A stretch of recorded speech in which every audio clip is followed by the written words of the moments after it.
What's up, everyone? Welcome back to another video. It all started back a long time ago, and I don't know where it is now, but we'll segregate into Apple products. It started a long time ago with an Android tablet.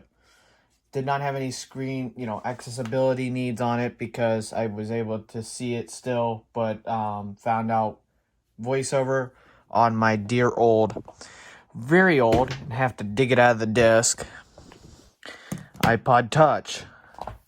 Then I went from that iPod Touch to a mysterious missing iPhone 5C. And then from the iPhone 5C, I went to this little guy, the iPhone 7. From the iPhone 7, on the same year, that Christmas time, I finally got the first product, an iPad. iPad Mini 4, it's got a screen protector on it. The iPad's currently dead. So, after that, 2017, actually that's when I got the Mini 4, in late 2017, so the iPhone 7 was a year before then. After that, we take the iPod Touch out of the picture. It's only used to set up a weather station I have here called Ambient Weather because new iOS security measures. We go from the iPad Mini 4 to the iPad Pro in 2019. Get this out of the way. In 2019, we go with this device. July 27th, I purchased it, got it about July 31st.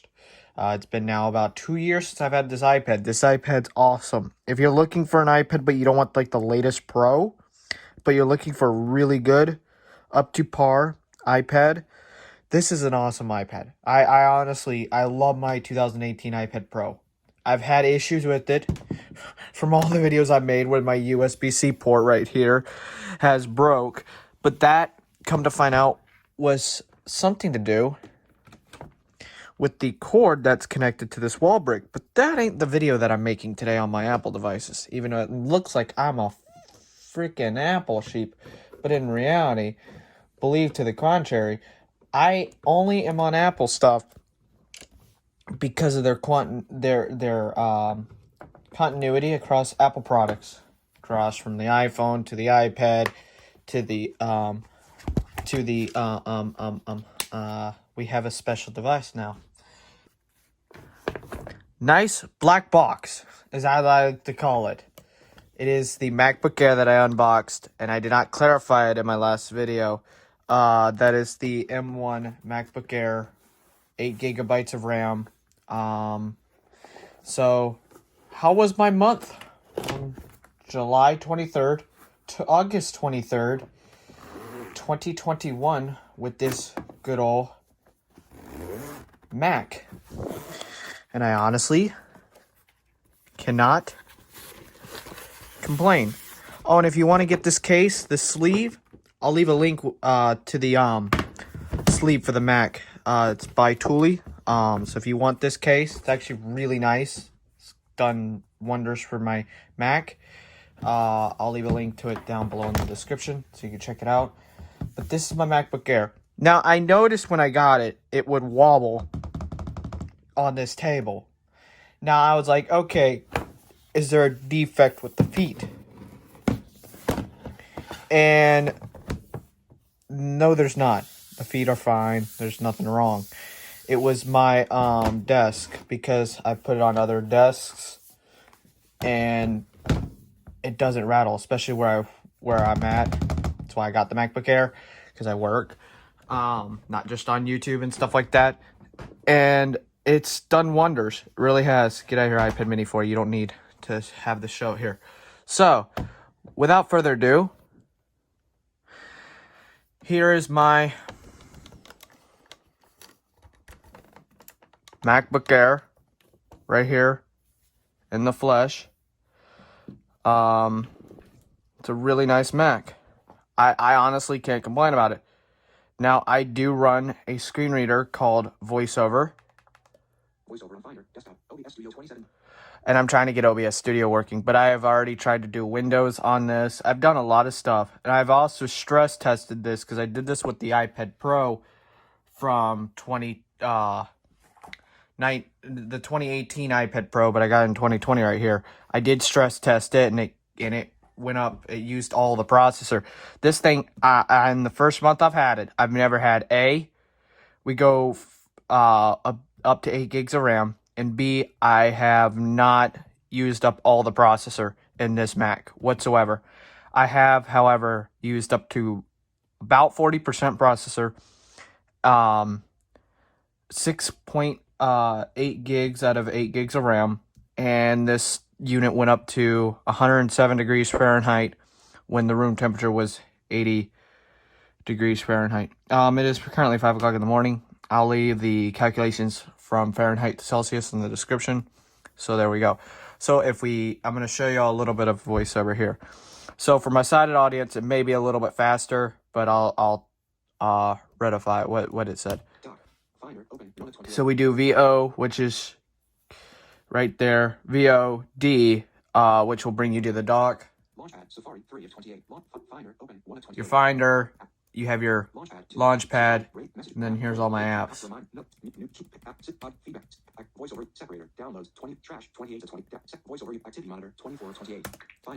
I like Activity Monitor. Activity Monitor is a great thing to, monitor stuff and stuff like that. And, I honestly, after using an iPad Pro and then going to the Mac, I thought I wasn't going to completely like the Mac because I always, prefer touchscreen stuff. But I really like my Mac. I really honestly do. Like, I can't complain because I can use the trackpad. Physical memory 8.00 memory used 4.27 gigabytes. App memory 2.16 gigabytes. Cache file 2.58 gigabytes. Wired 983.7 megabytes. So it is reading out my memory levels. So I dimmed it a little bit so y'all can see the screen better on the Mac, but that's my memory stuff. Now, I don't want Activity Monitor running, so we do Command Q.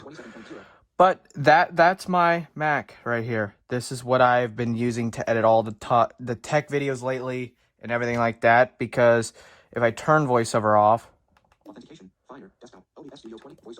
right here, and then I'm going to dim the screen a little bit, you could see I made a bigger pointer, bringing it down to the dock. I made my pointer a little bit bigger so I can see it. Like I said, I am visually impaired. I'm totally blind in one eye, so I can only see out of like one eye. But I have enough vision to get things done and do stuff practically like a sighted person can. And, with the help of this Mac, it has made wonders for me. I have used Windows in the past, and I'll gladly use a Windows computer if I have to. But I prefer macOS over Windows because of the integration between my iPhone, my iPad Pro, and whatever Apple devices I have down the road. Now, I have used Android, like I said at the beginning of this. Started out with an Android tablet, tech-wise, went from an Android tablet to an iPhone, or to the iPod Touch, went from the iPod Touch to the iPad Mini 4 and an iPhone 7. From the iPhone 7, got the iPad Pro, or from the iPad Mini 4 to an iPad Pro. Then got the iPhone 11, then went from the iPad Pro to now my first ever M1 Mac. And I'll be honest, if you're looking to get an actual Mac and you're in the market to purchase one, there's no fans whatsoever, as you can see on the back underneath. There's no fans at all on this MacBook Air with M1. I live in a hot climate. I live in Florida. There is no need for fans with these M1s because they're iPad processors that are really blown up to be Mac processors. And if you're in the market to get a laptop, go ahead. If you're in the market, if you want to try out Apple, you have Apple products at the house, but also you want, your computer to integrate with your iPhone or your iPad, check out the MacBooks, check them out in stores before buying one, and then, go ahead and purchase one. They may be expensive. I got this one on a lightning deal at Best Buy. $150 off. So I used the $200 Apple Care Plus for 3 years and spent only, after tax and fees, $1,388 here in the United States. So, I encourage it. It's a great device. I have nothing really negative to say about it. For my, my first private laptop, my own personal laptop, I love it. I get really good battery life at it and all that. And I unplugged this yesterday. I barely used it yesterday, but I used it just a little bit. And I've gotten, days out of this, sometimes even weeks. So hope y'all enjoyed this little review video. This is not like my normal videos where I just, talk about iOS, stuff like that. Speaking of iOS, if you're watching this, there should be a beta today. There'll be another video out on the tech channel if there is. And I will see y'all in another video and hope y'all enjoy. And leave me your thoughts down below about this review. Peace.